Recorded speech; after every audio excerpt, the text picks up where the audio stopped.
For all the latest updates, subscribe to News9.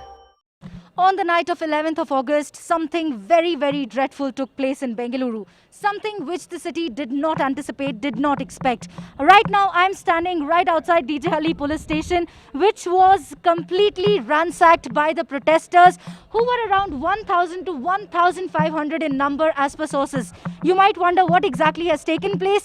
Well, before we go to that, first of all, I would like you to take a look at these visuals, which are pretty much talking for themselves. You can see the vehicles. These vehicles mostly belong to the cops. These vehicles were completely vandalized, completely torched by the protesters, who were in fact large numbers, who gathered right outside the DJ Halli police station when there were only around 8 to 10 police persons, and they, despite repeated requests, it's being said that the police personnel who were inside the police station repeatedly requested the protesters to calm down and to not take law into their own hands, but clearly that did not happen because the protesters not only vandalized these vehicles, they also ransacked the police station. DJ Halli police station ವ್ಯಾಪ್ತಿಯಲ್ಲಿ ಈಗ ನಡೆಯುತ್ತಿರುವಂತ ಪುಂಡಾಟಿಕೆ, ದಂಗೆ, ಬೆಂಕಿ ಹಚ್ಚುವಂಥದ್ದು, loot ಮಾಡುವಂಥದ್ದು, ಇದು ಕಾನೂನು ಬಾಹಿರವಾದಂಥ ಕೃತ್ಯ. ಯಾವುದೇ ವಿಚಾರವಿರಲಿ ಕಾನೂನಾತ್ಮಕವಾಗಿ ಪರಿಹಾರ ಮಾಡ್ಕೋಬೇಕು. ಕಾನೂನು ಕೈ ತೆಗೆದುಕೊಂಡರ ವಿರುದ್ಧ ಉಗ್ರ ಕ್ರಮವನ್ನು ಜರುಗಿಸಲಾಗುವುದು. ಪೊಲೀಸರಿಗೆ ಸಂಪೂರ್ಣವಾದಂಥ ಮುಕ್ತವಾದಂಥ ಅಧಿಕಾರವನ್ನು ನಾನು ಕೊಟ್ಟಿದ್ದೇನೆ. ಯಾರೇ ಎಷ್ಟೇ ದೊಡ್ಡವರಿರಲಿ ಕಾನೂನನ್ನು ಕೈ ತೆಗೆದುಕೊಂಡ್ರೆ ಅವರ ವಿರುದ್ಧ ಕಠಿಣವಾದಂಥ ಕ್ರಮ ತೆಗೆದುಕೊಳ್ತೇವೆ. Well, this was the condition right outside DJ Halli police station. In KG Halli police station as well, the situation was no different. In fact, if we have to talk about both the police stations, it's being said that the protesters were around 3,000 in number. And they not only ransacked police station, they also torched the vehicles, as I have mentioned. So here, if you have to speak about what exactly happened here, the local MLA, Pulakeshi Nagar Assembly Constituency MLA Akhanda Srinivas Murthy's close relative posted a derogatory message on Facebook. Now it's being said that of course he's been taken into custody, but he's giving his version of the story, which is that he did not post that comment at all, as his phone was stolen. Of course, he's been taken into custody. The interrogation is currently underway.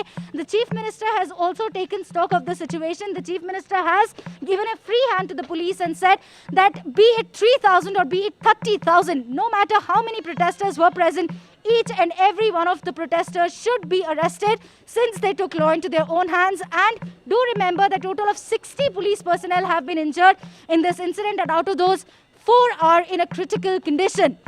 Having said that, total of 110 accused have been arrested so far, as per the CCTV footages that have been gathered by the cops here.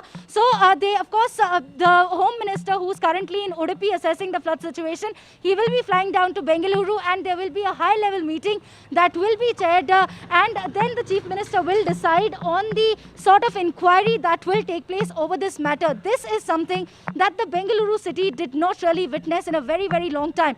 3 people have lost their lives, and it's being said that many also are left injured.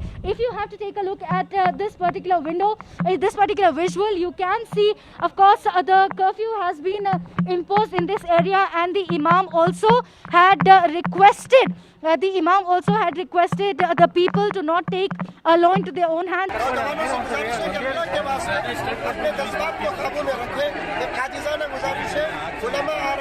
सियासी रहबरान आ रहे हैं और जिम्मेदार आ रहे हैं, और पहले से यहाँ पर पुलिस ने इस पर एक्शन भी लिया है.